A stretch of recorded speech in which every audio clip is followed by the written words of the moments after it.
Hello అండి, ఈరోజు మామిడికాయ పులిహోర ఎలా చేద్దామో చూద్దాము. ఫస్ట్ అయితే నేను మామిడికాయ తురిమి పెట్టుకున్నాను. తర్వాత రైస్ వండుతున్నాను. ఫస్ట్ మనం వండి చల్లార్చేలోపు ఈ పోపు పెట్టేసుకోవచ్చు. రైస్లోనే కొద్దిగా పసుపు వేసాను. ఇప్పుడు సాల్ట్ వేస్తున్నాను. రైస్ ఇలా పొడి పొడిగా వండుకోవాలి.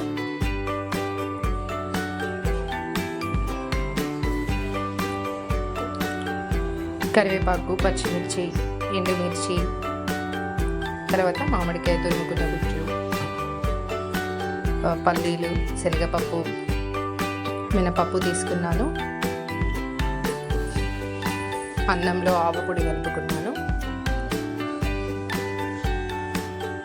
కొద్దిగా మీకు నచ్చితే ఎక్కువ కలుపుకోవచ్చు. ఆయిల్ తీసుకున్నాను. ఆయిల్ వేడయ్యాక ఫస్ట్ నేను జీలకర్ర వేస్తున్నాను.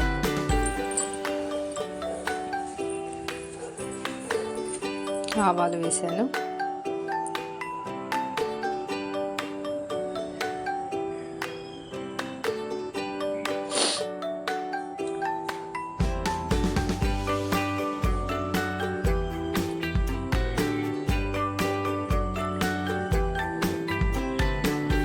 జీలకర్ర ఆవాలు చిటపటలాడాక మినపప్పు వేసేసాను.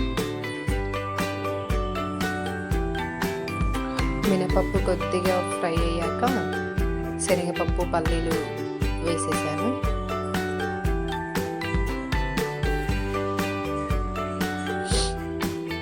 మినపప్పు వేగిన ఫ్లేవర్ తెలిసే వరకు ఇవి ఫ్రై చేయాలి.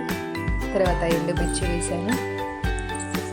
ఎండుమిర్చి, పచ్చిమిర్చి ఇలాంటి పుల్లటి పులిహోరలలో చింతపండు పులిహోర అయినా మామిడికాయ పులిహోర అయినా ఎక్కువ వేసుకోవాలి.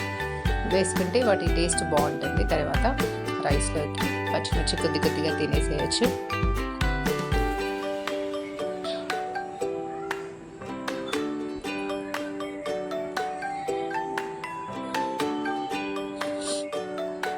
ఇవి ఫ్రై అయ్యాక కరివేపాకు వేసాను.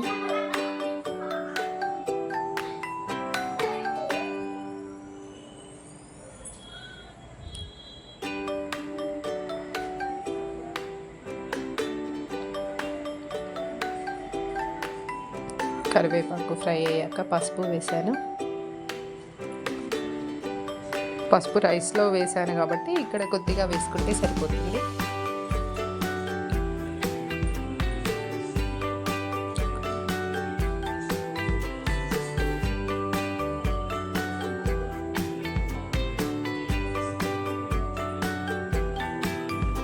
ఆ కరివేపాకు పూర్తిగా ఫ్రై అయ్యే వరకు కలిపేసుకొని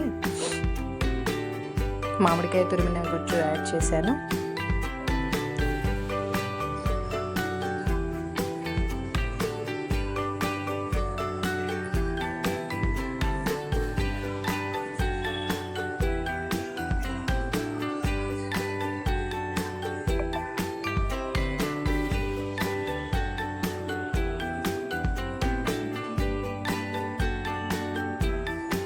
కొద్దిగా మెంతి పొడి వేస్తున్నాను. మీకు నచ్చకపోతే స్కిప్ చేయొచ్చు. కొద్దిగా యాడ్ చేస్తున్నాను. ఎక్కువగా వేస్తే రైస్ చేదెక్కుతుంది. సో వేయకండి ఎక్కువ.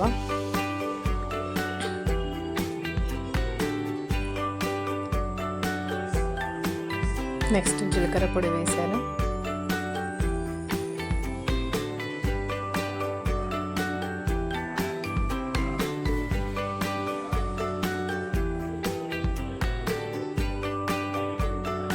ఇది కొద్దిగా వేసిన పొడిలన్నీ కుక్ అయ్యాక సాల్ట్ వేసాను.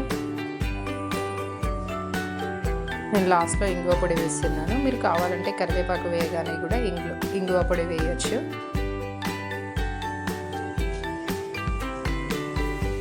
ఇప్పుడు రైస్ని చల్లారి పెట్టుకున్నాం కదా, ఇందులోకి యాడ్ చేసేసుకొని కలుపుకోవడమే.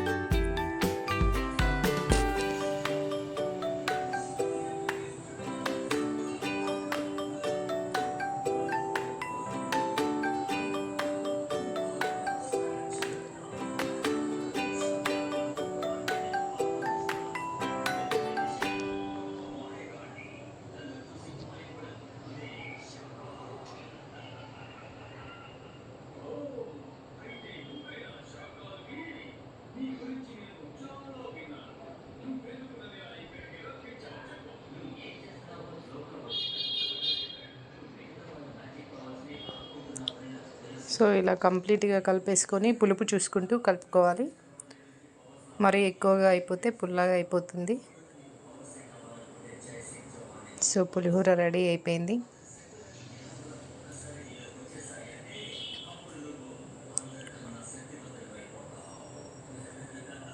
Thank you. Please subscribe.